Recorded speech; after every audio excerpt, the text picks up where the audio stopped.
un podcast de Cooperativa.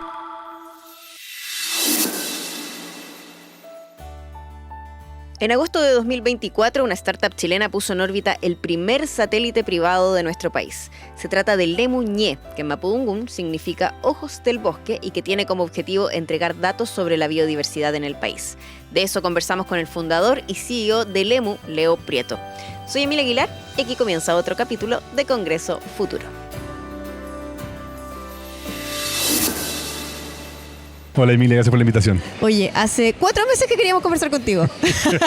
Desde que ese satélite se puso en órbita, vamos a poner un poquito de contexto, pero Lemu, que es esta compañía, esta startup que lidera Leo, puso en órbita el satélite Lemu Ñe. Lo construyeron todo desde acá, lo hicieron todo desde Chile, lograron las alianzas, lo pusieron en órbita. Es realmente un camino muy impresionante que queremos conversar hace tanto contigo, Leo. Cuéntanos desde el principio, ¿cómo nace este asunto? ¿Por qué se te ocurre poner un satélite chileno en órbita? A ver, esta historia, Emilia, parte hace 6 años, de hecho, antes de que Lemu fuera Lemu, y parte un poco tratando de elegir el problema más grande que tenemos y aprovechar nuestra mayor fortaleza. Nuestra mayor fortaleza son nuestros avances tecnológicos y el mayor problema que tenemos es la crisis ambiental. Entonces, realmente, principios básicos. ¿Cómo podíamos conectar estas dos? ¿Cómo podíamos usar tecnología para la ecología?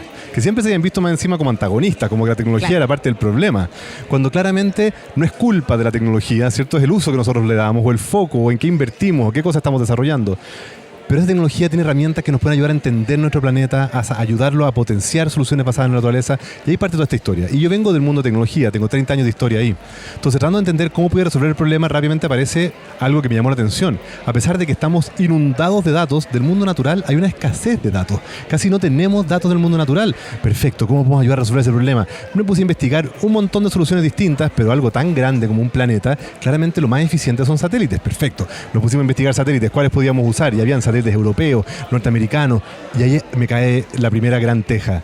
A pesar de que hay más de 10.000 satélites en órbita, la mayoría son de telecomunicaciones, claro, y muy pocos tienen los instrumentos necesarios para poder entender nuestra naturaleza. Yo no lo voy a entender. Y me puse a investigar más y más y más, y al final efectivamente empieza a parecer de que faltaba un satélite más y que nadie aparentemente lo estaba desarrollando. Entonces hay parte de esta historia hace 6 años de chuta, parece que falta un satélite y parece que vamos a tener que desarrollarlo nosotros, y a pesar de que sabíamos muy poco de satélite, nunca habíamos lanzado uno antes, pero sabiendo que todo se puede aprender y de que nadie logra nada solo y se va pidiendo ayuda en el camino y se va aprendiendo y entendiendo cómo podemos llegar hasta nuestro objetivo, hoy día, cuesta creerlo, pero hace 4 meses tenemos un satélite en órbita operando a la perfección y ayudándonos justamente a cortar esta brecha de datos del mundo natural. Oye, nosotros lo destacábamos como uno de los hitos del 2024 para la ciencia chilena, sin duda lo fue. Gracias. Porque tiene varias aristas, o sea, por un lado es la innovación, por otro lado es identificar el problema y decir, bueno, ¿por qué vamos a recurrir a otras capacidades a lo mejor extranjeras que ya lo están haciendo hace mucho rato? Desarrollémoslo acá y de esa manera estamos mostrando también que se puede, que tenemos la capacidad. Exacto. Para hacerlo. ¿Cómo fue ese proceso? Porque tú decías, no partimos sabiendo de satélites, pero fuimos buscando las capacidades para poder hacerlo. Justamente, tenemos que entender de que nosotros vivimos en un mundo globalizado, ¿no es cierto? Y no hay ninguna necesidad en sentir que lo tengo que hacer todo yo, o lo tengo que hacer todo con mis manos y en mi casa. Entonces, cuando uno piensa así y uno dice, podemos colaborar a escala global, también podemos pensar en soluciones a problemas a escala global, y por lo tanto muchas veces nos da miedo simplemente abordar el problema porque es muy grande, porque es un problema global, ¿no es cierto? Pero lo que nosotros partimos haciendo, dijimos, vamos a reunir al equipo de gente necesaria sin importar dónde esté. Entonces partimos literalmente por Google, buscando ahí, mandando formularios en distintas páginas web de empresas, armando reuniones, preguntando cómo nos podíamos ayudar, o qué soluciones habían, o qué caminos podíamos tomar, y así se fue armando este equipo. Hoy día somos 35 personas de 12 nacionalidades distintas en 9 países diferentes, liderado por mí desde Frutillar, de la Patagonia Norte de Chile. Maravilloso. Pero el satélite fue finalmente, recorrimos muchas distintas fábricas y muchos lugares distintos, se termina fabricando en Lituania. Cuando empezamos a avanzar en la fabricación del satélite mismo, lo que más queríamos nosotros, lo que yo estaba buscando era una cámara hiperespectral. ¿Qué significa eso? Una cámara que puede ver mucha más luz que el ojo humano. ¿Y qué significa eso? Que podemos enseñarle a esa cámara con redes neuronales, con inteligencia artificial, a que pueda entender el espectro la firma espectral, es decir, el rango espectral de luz que está viendo para poder entender con mucha precisión el objeto, ¿cierto? Desde 600 kilómetros de altura. Entonces, si ve un manchón verde de un bosque, cada uno de esos píxeles tiene una firma espectral específica y por lo tanto sabemos a qué especie pertenece, no solamente colores verdes. Entonces, esa cámara hiperespectral era muy necesaria. Recorrí el mundo, me fui a meter a China, a las bóvedas del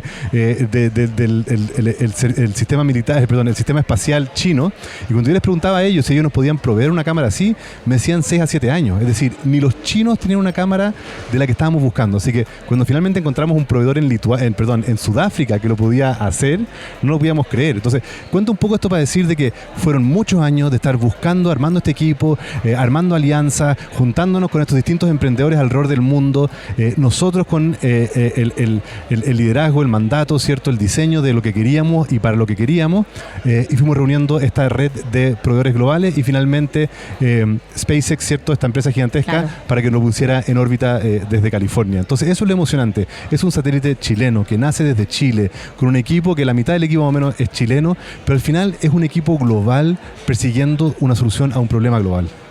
Oye, eso es muy interesante y obviamente no puedo dejar de preguntarte por ese día, por el día del lanzamiento. Nosotros estábamos acá tratando de seguir el lanzamiento porque ustedes lo hicieron a través de redes sociales, del canal de YouTube y todo. Estábamos como, bueno, ¿va a resultar esto? ¿Qué va a pasar? ¿Cómo fue? Si nosotros estábamos así como muy expectantes, me imagino que ustedes estaban nerviosísimos ahí en el lugar. Cuéntanos un poco sobre eso. O sea, te voy a contar el tras bambalinas más doloroso de todo. Primero, el 2022, cuando estábamos fabricando la cámara, hubo una falla en todas las pruebas que se van haciendo, una falla en un filtro. No entré mucho en detalle para no aburrirlos, pero básicamente nos daba una capacidad operativa del 92% en vez del 100%. Puede parecer poco, era como, vamos a perder un 8% de capacidad. Pero queríamos el 100%. Las posibilidades que tiene, las oportunidades que uno tiene de lanzar un satélite en la vida no son muchas. No, entonces, claro, si lo vamos a lanzar, que sea el 100%.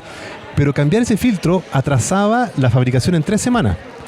Pero ese atraso de 3 semanas hacía que perdiéramos 1 año y medio en la próxima fecha de lanzamiento. Entonces fue una primera decisión muy dolorosa que atrasó el proyecto casi 1 año y medio. Es decir, lo que quiero decir es que hubieron muchos atrasos que nunca se comunicaron. Nosotros manteníamos todo esto muy privado. Yo no quise a propósito comunicar nada hasta que fueron hechos. No quería esta promesa de que vamos a hacer algo hasta que realmente fuera a pasar. Entonces no se supo mucho los años de atrasos, de momentos en que pensábamos que esto no iba a resultar y hasta acá nomás llegó la historia.